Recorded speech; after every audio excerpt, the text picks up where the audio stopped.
Toi, ta chaîne, du coup, je réalise des défis sur des jeux vidéo. Ok. Alors, j'ai vécu 100 jours sur Schedule One, voici ce qui s'est passé. C'est un bon sujet, c'est bizarre que ça ait bidé. J'ai créé le plus petit parc sur Planet Coaster. Alors, je vais faire une review que sur cette vidéo-là, parce que c'est mon domaine. J'avoue que Planet Coaster, je connais pas particulièrement le buzz, tu vois, je sais pas à quel point c'est populaire. Mais celle-là, c'est un très bon sujet. Je sais que Ewen est en train de le faire actuellement, par exemple. Alors, moi, le premier qui me tape à l'œil instantanément, c'est la miniature. Elle est pas très bien. Tu l'améliorerais comment? En fait, quand tu regardes un petit peu les standards en termes de son jour actuellement, tu vois, il y a beaucoup de dessins. C'est-à-dire que, tu vois, Subnautica, les miniatures, c'est ça. Tu vois, genre, on veut comparer un petit peu. Ça, je veux dire, c'est en fait, les standards qualité en termes de miniatures son jour maintenant, c'est full dessin. Et Wen, c'est ça. Ah oui. Tu vois. Nighting, c'est ça. Même Josplay. Tout le monde, en fait, Josplay, c'est 100 jours, c'est ça. Même Julgan, c'est devenu le nouveau standard. Les 100 jours, on fait des mini-dessins. Du coup, je dirais que le mieux, en fait, quand tu veux faire un 100 jours, faire un mini-dessin. Ça coûte un peu cher, ça demande un investissement, c'est vrai, je suis d'accord. Maintenant, 100 jours, c'est super long à faire, c'est 30-40 heures de règle, c'est parfois même 30-40 heures de montage. Mettre autant de temps dans une vidéo et pas vouloir mettre 40-50 euros dans un dessin en miniature, c'est un peu dommage, tu vois. Quitte à passer autant de temps sur un sujet, t'en mettre les moyens et plein moyens dessus, quoi.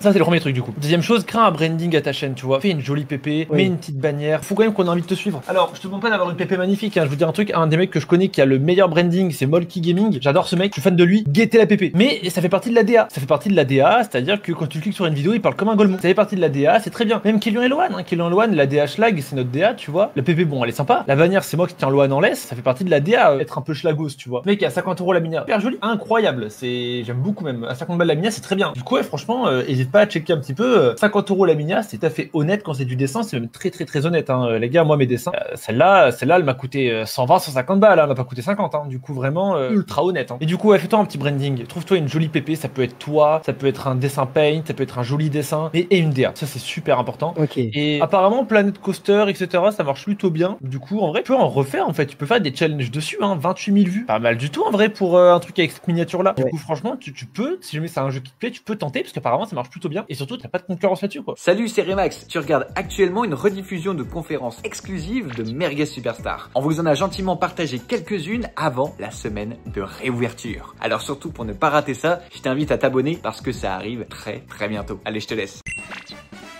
Je fais du storytelling JV et j'aimerais apprendre à me démarquer. Salut, ça va? Et toi? Ça va, super. Tu fais du storytelling JV et t'aimerais apprendre à te démarquer, bah déjà, ne fais pas du storytelling JV. Ouais, je sais, mais là, je suis en train de transitionner vers un peu 100% sur des jeux plus matures, donc genre moins sujet au 100%. En fait, le problème, c'est que même ça maintenant, c'est-à-dire que faire des 100%, c'est des jeux plus matures. Par exemple, tu vois, c'est la direction que tout le monde est en train de prendre, tu vois, genre Josplay, c'est la direction qu'il prend. Elden Ring, Clair Obscur, c'est la décision que je prends, moi, avec des jeux indés. C'est la décision que Shogun est en train de prendre également. Du coup, même là, ça va être compliqué de te démarquer. C'est ce que Josplay a dit pendant son analyse, qui est très vrai. Quand t'es dans un rinté où les gens ont un tel step-up, entre guillemets, ont un tel niveau au-dessus, c'est très compliqué de te démarquer sans être un sous-eux, entre guillemets. Maintenant, par exemple, tu vois, un truc qui avait de bien chez Flowway, tu vois, il faisait des bails sur Roller Coaster. Un truc que Josplay fait qui est bien, il le fait sur les Lego. Ah, personne va lui voler, hein. Ça, pour le coup, les Lego, vraiment, je m'en bats les couilles. Il y a plein de gens qui s'en branlent aussi. Tu vois, moi, je vais sur des jeux indés. Ça, pour le coup, il y a Dawson 7 qui est aussi un petit peu dans le même rinté. Lighting, il fait 120K, je crois, dessus sur Lego. Oui, mais Josplay, il fait 400K, tu vois, ça que je veux dire. Ce que je veux dire, c'est que c'est pas Mario Kart World qui a été fait par toute la Terre. Tu vois, genre Bananzia, il va sortir, il y aura moi, Josplay Shotgun qui va le faire, un mec autre qui le fait va juste faire manger, quoi. Ouais, de toute façon, je pense, en étant solo, c'est compliqué de le faire à temps, quoi. Déjà avec une équipe, les condamne 3 heures par nuit. Alors en solo, ouais, c'est vraiment une horreur, quoi. Ah, mais oui, mais c'est toi, le paradoxe RN Jaeger, je l'ai vu de partout. Bah, c'est bien ce que tu fais. Alors, la minia du paradoxe RN, je suis pas trop fan, mais elle a bien marché, du coup, je ferme ma gueule, tu vois. Moi, c'est la loi des chiffres, hein, chez moi. Hein. Mais la minia de Gojo, elle est bien, ça marche bien dans les deux cas. C'est un bon sujet, enfin, c'est une bonne niche en plus. Quand tu fais de l'analyse de personnages, qu'est-ce que tu essaies de raconter à travers ta chaîne? En fait, le truc, c'est que je dis analyse dans les grands mots, mais c'est pas vraiment ça. C'est que j'essaie de faire redécouvrir à un mec qui connaît déjà le perso, j'essaie de le faire redécouvrir, genre Gojo, tu vois. J'ai essayé de mettre plein de moments de tension comme si le mec il savait pas ce qui se passe. Alors qu'il le sait très bien, mais j'essaie de rendre le truc un peu absolu cinéma, t'as vu, pour donner des émotions et tout ça. Bah, de toute façon, tu pourras avoir la vidéo quand tu cliques, mais il y a plein de moments où j'essaie de laisser un petit peu de suspense ou sur des trucs que les gens savent déjà. Globalement, tu résumes en gros la vie d'un perso, c'est ça? Je résume la vie d'un perso en rajoutant ouais, des points d'analyse quand même par-ci par-là que moi j'ai décelé sur le truc. Mais le but principal, c'est de faire ressentir des grosses émotions aux mecs qui regardent ça. Moi, je pense que tu aurais tout à gagner à plus pousser l'analyse. Les fans de manga, ils aiment trop se branler, mine de rien. Ça, je ne le retirerai jamais. C'est-à-dire que ils aiment trop inventer des sous-textes complexe à quelque chose qui n'en a pas, tu vois. Moi, je pense que t'as tout à gagner à pousser plus l'analyse que le résumé, parce que c'est un truc qui crée beaucoup de personal brand. Fut un temps où le chef otaku était vu par les fans de manga comme le Messi, frère. Il disait que de la merde, hein. Ouais. Par ailleurs. Il était vu comme le Messi. Et parce que le chef otaku a toujours eu une analyse très littéraire, très philo, sur tout ce qu'il analysait, en fait. Et même sur Dragon Ball et tout. En fait, ouais, j'avais pensé et j'aimerais bien faire ça comme ça à venir. C'est juste que actuellement, je juge que j'ai pas encore un assez bon niveau en analyse, tu vois, pour faire ça. Du coup, petit à petit, je le fais. Genre là, dans la prochaine vidéo qui est sur Meruem, mais j'ai essayé de bien plus le faire. J'ai un exemple à te donner, par exemple, tu vois, elle a fait moins de vues que la tienne, mais en termes de branding, elle est 1000 fois plus puissante, tu vois, en mode t'es beaucoup plus fan de Geki après ça. La vidéo de Geki sur Meruem, c'est une dinguerie monumentale. C'est une dinguerie. Parce que il résume globalement toute l'attaque du palais d'un point de vue échiquier. En gros, en imaginant que les fourmis J'ai vu chimères, la vidéo.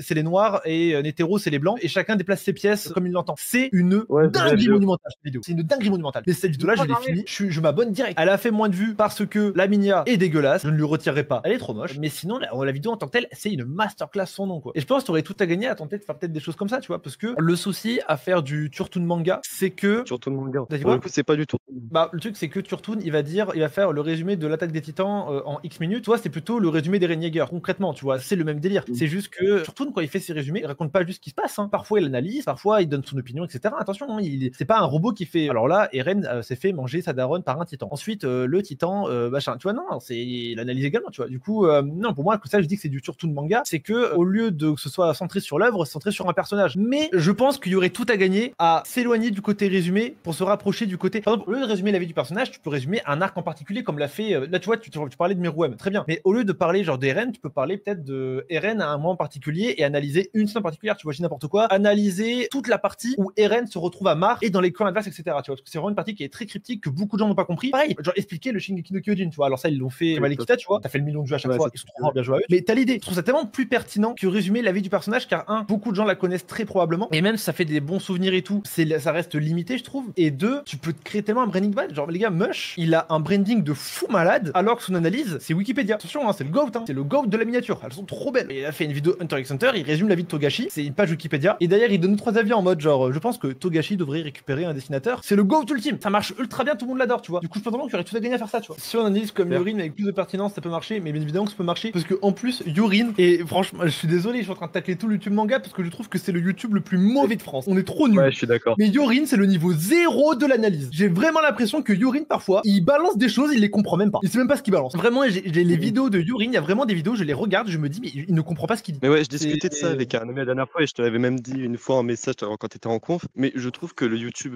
manga français, honnêtement, il y a personne. Genre, le meilleur, c'est le chef Otaku et honnêtement, il est pas Non, excellent.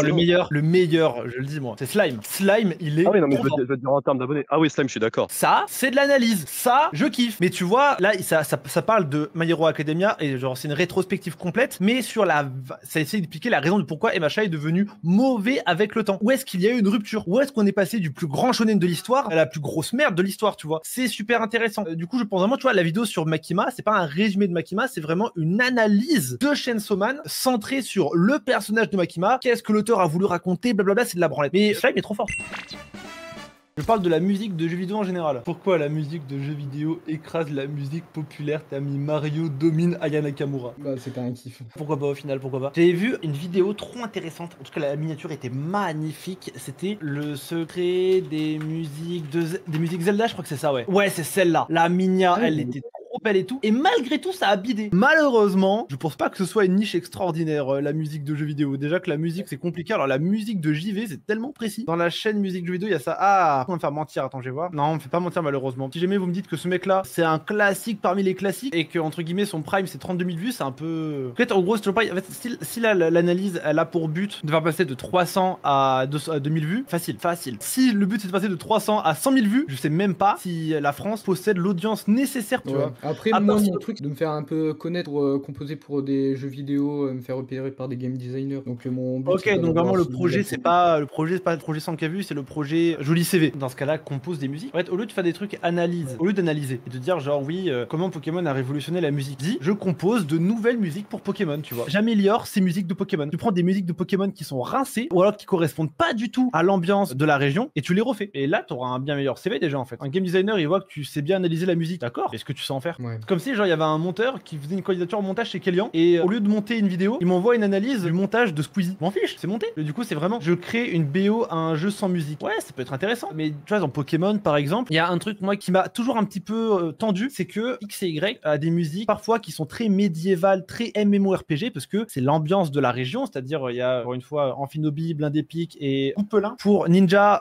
Tank et Mage parce que c'est vraiment le côté MMORPG. Des fois, on a des musiques comme ça où c'est très MMORPG, tu vois, c'est très ambiance World of Warcraft, tu vois, et des fois t'as ça où c'est genre vraiment musique Pokémon classique. Et bah en fait, c'est plutôt je refais toute la BO de X et Y en version MMORPG, vraiment dans la DA qui était prévue à la base. Illumis, c'est Paris. Et bah faisons un thème à Paris comme si Paris était dans World of Warcraft. Demain Paris est dans WoW, ils mettent cette musique là, tout le monde dit que c'est du foutage de gueule. Du coup, il y a un vrai truc à tenter là-dessus. Et c'est un exemple parmi tant d'autres. Moi, c'est l'exemple qui me parle en premier parce que quand je joue à ce jeu de merde, à chaque fois je suis tendu par ça. Pareil, tu tapes Y forêt SM. Bon, je l'aurais plus. Il y a une forêt qui a un thème magnifique, très MMO. Bah, ces thèmes très MMO, on les a chez le prof dans cette forêt là et après, bonne journée. Bah, en fait, vraiment, j'insiste, si ton but, encore une fois, déjà, je pense que ça fera plus de vues que de l'analyse pour commencer, car en vrai, de vrai, je connais très peu de personnes qui sont intéressées par l'analyse de musique, à part pour analyser les paroles de Damso, ou alors vraiment pour analyser genre un artiste en particulier. Je vais parler de lui à chaque fois, mais les gars, je suis désolé, c'est le running gag des conférences. Je la remettrai pas, hein, mais celle-là, ça marche. Mais on analyse pas une musique sans parole, on analyse une artiste, etc. avec un branding de malade mental. Et ça marche bien. Mais en fait, juste analyser genre pourquoi est-ce que la musique d'Undertale elle est bien. En fait, les gens ils ont pas envie de savoir pourquoi elle est bien, ils sont contents, ils l'écoutent. Allô. Salut. Alors Tanish, à toi, c'est l'histoire dans le jeu vidéo. Je suis là depuis la saison 1 et encore jamais passé en analyse de chaîne. Ah oui, t'as été convaincant et ça a marché en plus. Du coup, toi, c'est les histoires un peu flippantes dans les jeux, dans le JV, c'est ça? Ouais, bah là, j'aimerais partir sur plus du Roblox parce que pour l'instant, c'est ce qui a marché et pour après sortir. C'est l'horreur que tu veux. Ouais, mais là, en ce moment, ça flop sale. Bah non, pour moi, c'est pas une question. Alors oui, celle-là, oui. C'est pas une question de Roblox par Roblox, je sais pas quoi en fait. Mec, tes vidéos, elles font pas peur, frère. En tout cas, celle-là, oui, mais là, qui a détruit le plus grand jeu multijoueur pour moi, c'est une vidéo de combo. Paradox Man's Sky, pareil, avant, c'est pas de l'horreur. Pour moi, le storytelling horreur JV, c'est bien. Franchement, c'est bien. Y a pas de. C'est une bonne niche. T'as de la concurrence, t'as ce bon vieux Hunter Gaming, fan de l'ONLV. T'as ce bon vieux Hunter Gaming qui est dans ta niche, quoi. Mais sinon, t'as pas non plus une concurrence de malade mental dans ça. Faire des icebergs, faire des trucs sur des creepypasta et tout, c'est super intéressant. Même Roblox, ça a marché une fois, certes. Faut pas ça pour argent comptant, tu vois. Je pense que t'aurais fait une vidéo avec une telle miniature et un tel sujet sur Mario ou Zelda, ça aurait tout aussi bien marché. Moi, je pense juste trouve des histoires qui sont terrifiantes, glace le sang, des histoires de joueurs, des histoires de JV, de ce que tu veux en général, et raconte-les, peu importe le jeu. Alors, prends pas Mother, s'il te plaît. Et en plus, t'as fait une mini horrifique et t'as fait un titre comme si t'étais genre what a fail. Tu vois, soit cohérent. Focus-toi sur l'horreur, je trouve ça très bien, le storytelling horreur. C'est une très très bonne niche. Ça plaît beaucoup à beaucoup de monde et il y a plein de trucs à raconter en plus. Juste, faut trouver des histoires qui sont globalement terrifiantes. Tu sais qu'il y avait une vidéo que j'aimais bien chez Trash, c'était horreur d'enfance. 12 jeux traumatisants de notre enfance, tu vois, c'était celle-là. Bah, ça, c'est intéressant. Feld Up, ta dernière vidéo, c'est sur un jeu. L'immense secret caché dans ce jeu abandonné Phoenix 108, tu vois, c'est sur un jeu. Il y a plein de trucs à faire sur le storytelling JV horreur. T'as plein de crédits. J'ai pas trop envie de faire d'horreur. Ah! Là, c'est juste parce que l'histoire que j'ai trouvée, elle était un peu horrifique. Bah, en fait, moi, je vais te le déconseiller. Le problème, ça, c'est ce que je dis. Insgame faire du storytelling JV. Je vais te trouver la liste non exhaustive de tous les mecs sur MS qui veulent faire du storytelling JV. Avec un peu de chance, on aura peut-être moins de 200. Tu veux revenir? Ce que je veux dire, c'est que s'il n'y a pas plus concurrentiel que le storytelling JV, parce que les gens, ils ont vu combo, ego marché. Ils se sont dit, ah, ils racontent des histoires et ils marchent bien. Bah, ça tombe bien, parce que moi aussi, j'aime bien raconter des histoires et moi aussi, j'aimerais bien marcher. Du coup, je vais raconter des histoires et essayer de bien marcher. Mais malheureusement, tu te mets dans la masse, en fait. Tu te mets dans la masse. Genre, donne-moi une bonne raison de mater cette vidéo-là et pas celle de combo, ego, what a fail, Ico, Zicone, Tero, Polyheart. Il y en a aucune. C'est littéralement la même niche en moins bien. Parce que t'as pas encore leur niveau et c'est normal, tu vois. Du coup, pour moi, ce que je te dirais, c'est spécialise-toi. Spécialise-toi dans une niche. L'horreur, t'aimes bien l'horreur. Autre chose, t'aimes bien autre chose. Mais il faut se spécialiser. C'est important. Faut au début se dire, genre, les gars, la raison de me regarder, c'est que moi, je fais pas comme eux, en fait. Et ça, dès le branding, dès la miniature, dès les sujets.